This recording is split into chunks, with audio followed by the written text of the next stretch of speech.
avez raison, il y a un peu urgence. Raphaël Enthoven, je me tourne vers vous. Vous avez écouté Jean-Paul Agon, Fabienne Dulac, Jean-Yves Le Drian.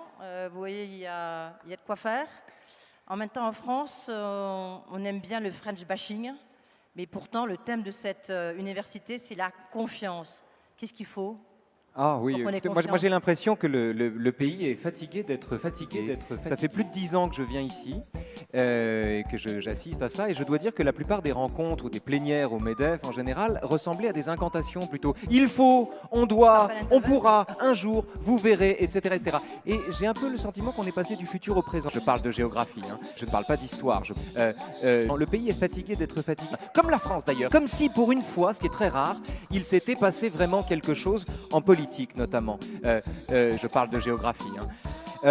Et je trouve ça étonnant. Alors c'est d'autant plus étonnant que nous avons objectivement un pays parfait. Je parle de géographie. Hein. Je ne parle pas d'histoire, je parle de géographie. On a un pays parfait, le climat, le territoire, littoral et montagne, etc., etc. Je veux dire, en gros, le vin, la culture, les livres. Je veux dire, on a un pays, on a objectivement un pays parfait. Objectivement un pays parfait. Il n'y a aucune raison d'avoir confiance. Mais on a un pays qui, justement, parce qu'il est parfait, on a entendu Pierre Gattaz tout à l'heure le dire, peut s'offrir le luxe de questionner sa propre fierté. J'ai failli dire Yvon Gattaz, pardon. Qu'est-ce que ça veut dire être fier d'être français? Je ne parle pas d'histoire.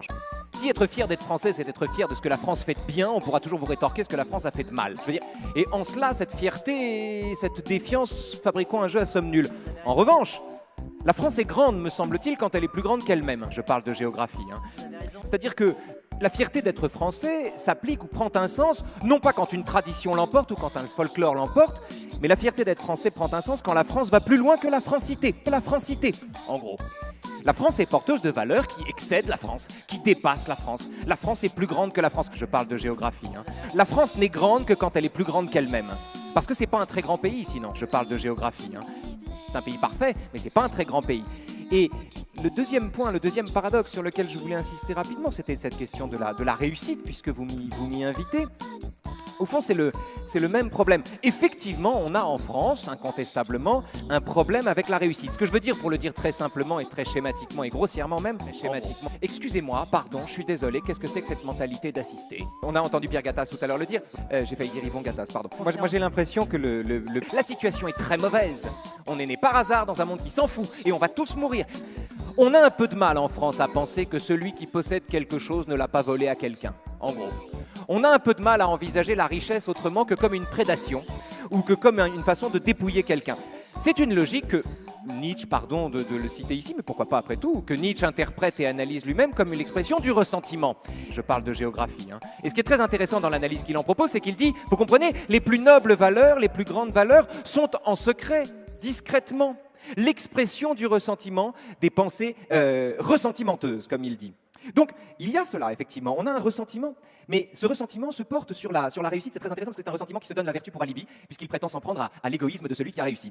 La réussite, ça n'est pas simplement, et c'est ce que je suis venu vous dire, réussir dans la vie.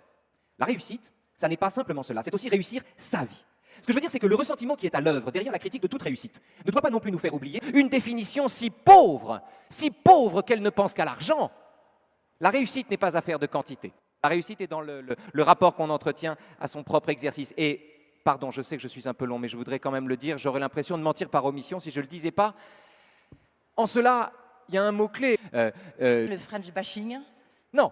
Entendu Pierre Gattaz, j'ai failli dire Yvon Gattaz, pardon. On a entendu Pierre Gattaz tout à l'heure le dire. Donnez-nous Nietzsche, en gros. Nietzsche redonnera confiance aux gens. Excusez-moi, pardon, je suis désolé, qu'est-ce que c'est que cette mentalité d'assister? Donnez-nous Nietzsche. On ne reçoit pas la confiance. La confiance, on la décrète. La confiance, d'ailleurs, je vais vous dire, c'est un contresens. Il n'y a aucune raison d'avoir confiance. On va tous mourir. On est né par hasard dans un monde qui s'en fout et on va tous mourir. Il n'y a aucune raison d'avoir confiance. La situation est très mauvaise. Je parle de géographie. Hein. Donnez-nous la confiance. Qui vous donnera la confiance? Personne n'est Dieu. Mais, Nietzsche, mais, non. On ne donne pas la confiance. La confiance se décrète. La confiance est une affaire de caractère. La confiance n'est pas un contrat. Il n'y a pas de slogan plus absurde que contrat de confiance. Que vaut une confiance si elle est garantie par la loi? Rien du tout. La confiance ne se donne pas. La confiance se décrète. Ce que je veux vous dire ici, c'est que bien souvent on dit « le résultat compte moins que l'action ». En gros, je ne parle pas d'histoire, je parle de géographie. Hein. Pardon de le citer ici, mais pourquoi pas après tout? Ce que je veux vous dire ici, c'est que bien souvent on dit,